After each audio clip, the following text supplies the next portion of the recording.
Let's have a quick chat. Sheikh Sulaiman Adangba, an Islamic scholar, joining me for more on this subject. Thank you so much, Sheikh, for your time here this evening. Thank you very much for inviting me. Indeed, this is a long time coming, the first ever International Day to combat Islamophobia. What do you think is the significance of this day? Yeah, it is the beginning of selling peace to all inhabitants of the world. By doing so, and from which the avenue it is coming from, people would want to listen and see whatever they can get out of it by understanding what Islam really portends.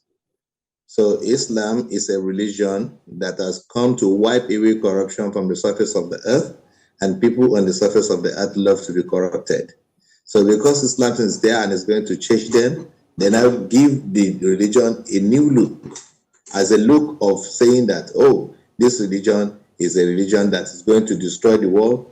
They are hiding under the guise of Islam is going to destroy the world, knowing fully well that we want to practice corruption. So the Sharia has been the weapon that they're using, that the Sharia is there to criminalize you and kill you if you have done anything wrong. I see. But the Sharia is, it simply means a way of life. The Sharia simply means a way of life. A way of life in the sense that when you live the Sharia way, you'll be able to live the righteous way. Very well. Sharia is about four. Sharia, there is criminology, that when you do anything that is of crime, you'll be penalized according to the crime you have committed. There is welfare, is how you deal with your brothers, how you communally live with your brothers, how you friendly live with your brothers, Muslims and non-Muslims in general. The third one is how your spirituality must be adorned with the way you think about God. See. And you should know, spirituality is private. It's between you and God. No one can judge your faith. No one can judge your level of attachment to Allah. And the fourth one is how you deal with yourself.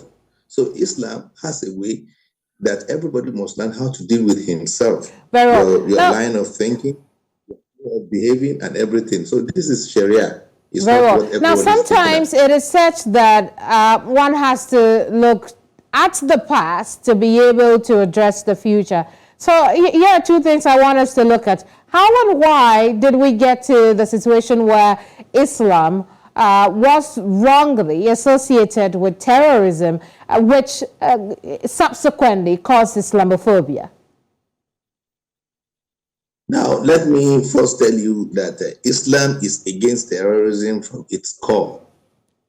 Islam is against killing another human being. And when you do so, the Quran teaches us that you have killed everybody. You killed one soul. You have killed everybody on the surface of the earth. So those who want to portray Islam the bad way so that they can sell their own religion are the ones that started it. Everybody forgets that Arabic is a language. Quran is a book. Everybody can go there and read the Quran and say anything about the Quran to people the way he wants to interpret it. So, and most people that are saying the Quran does not even understand Quran with its meanings. So Arabic is a language. When they don't think it is attached to Islam, Arabic, anybody can go and study Arabic, be a Christian, be a Jew, be whoever you are. You can study Arabic and you can as well read the Quran. That does not portray you as a Muslim. Being able to read Arabic and being able to interpret the Quran your own way does not portray you to be a Muslim. So the second thing is, what can we do to correct the impression that has come to stay because of, you know, the link or perception of the link created between Islam and terrorism? We are only going to advise the non-Muslims to study Islam, to be versatile about what Islam is saying. Now we have it in English, we have it in many languages. You try and read it. Sheikh, are you there? I think we lost Sheikh over the connection on Zoom. We would rework our lines and get Sheikh back on the telephone. Well, I understand Sheikh is back. But Sheikh, so the other side of that coin will be, what then do we say to those who claim to be on jihads and, you know, creating a lot of the terrorist attacks that we have seen? You must first understand that some people may be Muslims too and still do not understand the teachings of the Quran truly the way it should be.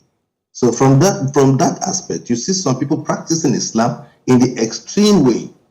So there are people that goes to the extreme in saying they are trying to practice Islam without understanding the welfare aspect of it. So that is one being we have in Islam that is causing these people to say, oh, they are terrorists. Islam is a religion that has to do with everybody living on the surface of the earth towards your capability and your ability to deal with existence itself. It has ranges, and the way you deal with them, understanding what you need to do with that teachings of the Quran. So we are now doing it, mingling up with Christians who wants to listen so that we will be able to portray the same peace that the Holy Gospel preaches and what God preaches that they are one. They are all heavenly revealed religions. I see. So Sheikh, so if you follow the way it should be, then we'll learn how we are going to deal with ourselves. Very well. Sheikh, would you say that world leaders, including Islamic scholars, are doing enough to end religious and racial bigotry in their countries and even across the globe, if you like? You see, there are a double standard relationship with men of God who are Muslims. The way they deal with men of God that are Christians are not. They don't deal with men of God that are Muslims the same way. How do you mean? They see them as people who are backward.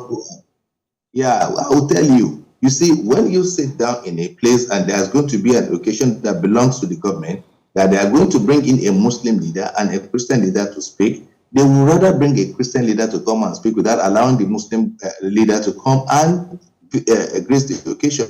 So in so doing, they will not be able to say what they have with them. So when there is no double standard dealings with these men of God, then we're going with what the government is not doing enough. Until there was this religious imbroglio in Nigeria, that was when the interfaith was instituted. Even the interfaith itself is not working righteously now.